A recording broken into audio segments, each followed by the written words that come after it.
AP liquor scam లో మాజీ MP Vijayasai Reddy ED విచారణ కొనసాగుతోంది. 3,500 కోట్ల లిక్కర్ స్కామ్ లకు సంబంధించి పలు అంశాలపై ఆయన్ను ప్రశ్నిస్తున్నారు ఈడీ అధికారులు. ప్రధానంగా అక్రమంగా వచ్చిన నగదు విదేశాలకు తరలింపు, హవాలా, షెల్ కంపెనీలపై ఈడీ అధికారులు ఆరా తీస్తున్నట్టుగా సమాచారం. ప్రత్యేకించి డిజిటల్ పేమెంట్స్ రూపంలో కాకుండా నగదుగా ఎందుకు వసూలు చేశారని ప్రశ్నించినట్లు తెలుస్తోంది. అయితే మద్యం పాలసీ రూపకల్పనపై తన సమక్షంలోనే 3 సార్లు మీటింగ్లు జరిగినట్టుగా ఈడీకి విజయసాయిరెడ్డి వాగ్మూలం ఇచ్చినట్టు తెలుస్తోంది. కానీ ఈ పాలసీతో తనకు సంబంధం ఏమాత్రం లేదని విజయసాయిరెడ్డి చెప్పినట్టుగా సమాచారం.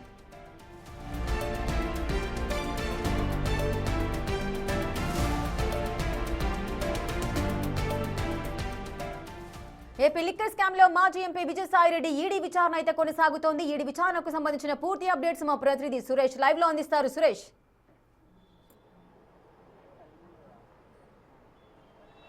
ఈడీ విచారణ ఇంకా కొనసాగుతుంది. ప్రస్తుతం విజయసాయిరెడ్డి ఈడీ కార్యాలయంలోనే ఉన్నారు. ఆయనని సుదీర్ఘంగా విచారిస్తున్నారు. ఆయన స్టేట్మెంట్ అంతా కూడా రికార్డ్ చేసుకుంటున్నారు. అయితే ఏపీ లిక్కర్ స్కామ్లో మనీ లాండరింగ్ జరిగిందనే కోణంలోనే ప్రస్తుతం ఈడీ దర్యాప్తు జరుగుతుంది. దాదాపు 3,000 నుంచి 3,500 కోట్లు స్కామ్ జరిగినట్టు ఇప్పటికే ఈడీ గుర్తించింది.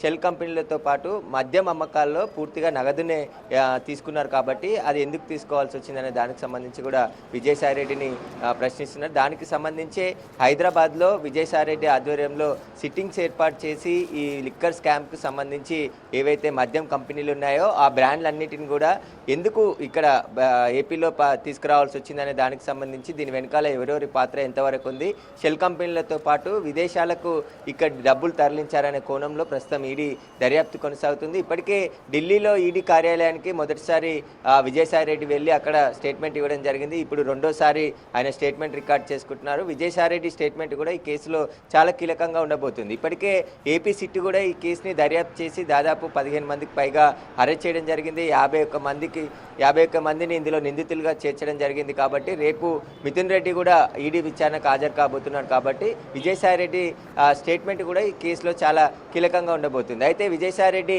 అప్పుడు ఏం జరిగిందనే దానికి సంబంధించి పూర్తి సమాచారం చెప్పే అవకాశం ఉంటుంది. ఖచ్చితంగా ఆయన స్టేట్మెంట్ కూడా తాను విజిల్ మ్యాన్ అని చెప్పేసి 3 రోజుల క్రితమే ఒక ఎక్స్ వేదికగా కూడా ఆయన వెల్లడించడం జరిగింది. ఈడీ విచారణకు పూర్తిగా సహకరించే అవకాశం ఉంటుంది. కాబట్టి అప్పుడు ఏం జరిగింది, తనకి లిక్కర్ స్కామ్లో ఇన్వాల్వ్మెంట్ లేదు, దానికి సంబంధించి ఎవరెవరి పాత్ర ఎంతవరకు ఉందనే దానికి సంబంధించి కూడా విజయసాయిరెడ్డి పూర్తి వివరాలు కూడా ఈడీకి చెప్తున్నట్టు తెలుస్తుంది. కాబట్టి ఆయన స్టేట్మెంట్ ఆధారంగా మరికొంతమందిని కూడా విచారించే అవకాశం ఉంటుంది. లిక్కర్ స్కామ్ కేసులో ఉన్నటువంటి నిందితులందరినీ కూడా ఇప్పటికే నోటీసులు కూడా ఇచ్చారు. చాలామందికి ఇప్పటి వరకు విచారణకు ఏదైతే చేసిందో దానికి సంబంధించి పూర్తి ఆధారాలు కూడా సేకరించి వాటన్నిటిని కూడా ముందు ఉంచి ఈడీ విచారణ కొనసాగుతుంది. ప్రస్తుతం ఈడీ కార్యాలయంలో ఉన్నటువంటి 2వ ఫ్లోర్లో విజయసాయిరెడ్డిని విచారిస్తున్నారు. ఆయన ఆ స్టేట్మెంట్ అంతా కూడా రికార్డ్ చేసుకుంటున్నటువంటి పరిస్థితి. విజయసాయిరెడ్డి వెంట మరో వ్యక్తి కూడా రావడం జరిగింది. ఇద్దరు కూడా పైకి వెళ్ళారు. ప్రస్తుతం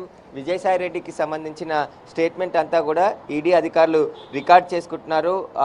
లిక్కర్ స్కామ్కు సంబంధించి హైదరాబాద్లో కూడా గతంలో సిట్ సోదాలు చేసింది కాబట్టి అక్కడ దొరికినటువంటి ఆధారాలతో పాటు మరిన్ని వివరాలు విజయసాయిరెడ్డి నుంచి తెలుసుకోవడానికి ఈడీ విచారణ చేస్తున్నట్టు తెలుస్తుంది. అయితే 3,500 కోట్ల లిక్కర్ స్కామ్ పైన విజయసాయిరెడ్డిని ఈడీ ప్రశ్నిస్తుంది. కాబట్టి అక్రమంగా వచ్చిన నగదు విదేశాలకు తరలించారా, లేదంటే హవాలా డబ్బుల ద్వారా షెల్ కంపెనీలకు సంబంధించిన వివరాలు కూడా విజయసాయిరెడ్డి నుంచి ఆరా తీస్తున్నారు. డిజిటల్ పేమెంట్స్ కాకుండా నగదు రూపకంగా ఎందుకు వసూలు చేశారనే దానికి సంబంధించి కూడా విజయసాయిరెడ్డిని ప్రశ్నిస్తున్నట్టు తెలుస్తుంది. ఇక మద్యం పాలసీ రూపకల్పనపై 3 సార్లు తన సమక్షంలోనే సిట్టింగ్లు జరిగినట్లు ఈడీకి గతంలో విజయసాయిరెడ్డి వాగ్మూలం ఇచ్చాడు. కాబట్టి కానీ ఆ పాలసీతో తనకి ఎలాంటి సంబంధం లేదు అని చెప్పేసి కూడా ఆయన ఆ స్టేట్మెంట్ ఇవ్వడం జరిగింది. కాబట్టి ఈడీ ఇప్పుడు ఈ లిక్కర్స్ సంబంధించిన పాలసీలో ఎవరెవరు రూపకల్పనలో ఉన్నారు, దీని వెనకాల ఏం జరిగిందనే దానికి సంబంధించే ఇప్పుడు ఆరా తీస్తున్నట్టు తెలుస్తుంది. ఇక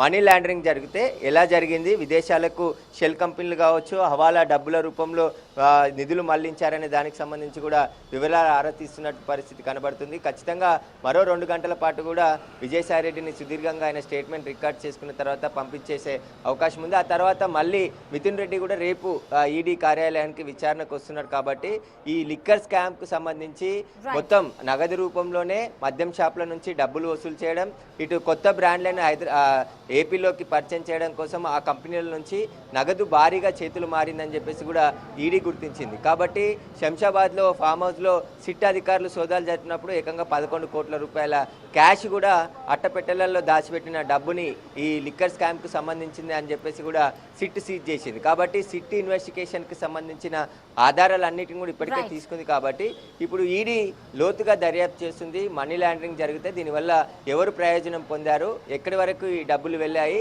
ఏ కంపెనీలోకి నగదు మళ్లించారనే దానికి సంబంధించి, ఆ తర్వాత ఎవరు లబ్ధి పొందారనే దానికి సంబంధించి కూడా వివరాలు ఆరా తీస్తుంది. దీనికి సంబంధించి గతంలో సిట్ అధికారులు హైదరాబాద్లో ఉన్నటువంటి చాలా ప్లేస్లలో సోదాలు నిర్వహించడం జరిగింది. ఈ కేసులో ఉన్నటువంటి నిందితుల ఇళ్లతో పాటు వారి ఆఫీసులలో కూడా సోదాలు చేశారు. ప్రస్తుతం అయితే సుదీర్ఘంగా విజయసాయిరెడ్డి స్టేట్మెంట్ అయితే ఈడీ రికార్డ్ చేస్తున్నటువంటి పరిస్థితి ఇక్కడ ఉంది.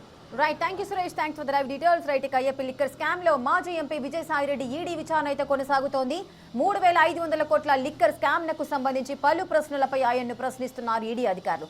మరి ఈ విచారణలో ఎటువంటి అంశాలను విజయసాయిరెడ్డి వివరిస్తారు అనేది కూడా తెలియాల్సిన పరిస్థితులు నెలకొన్నాయి.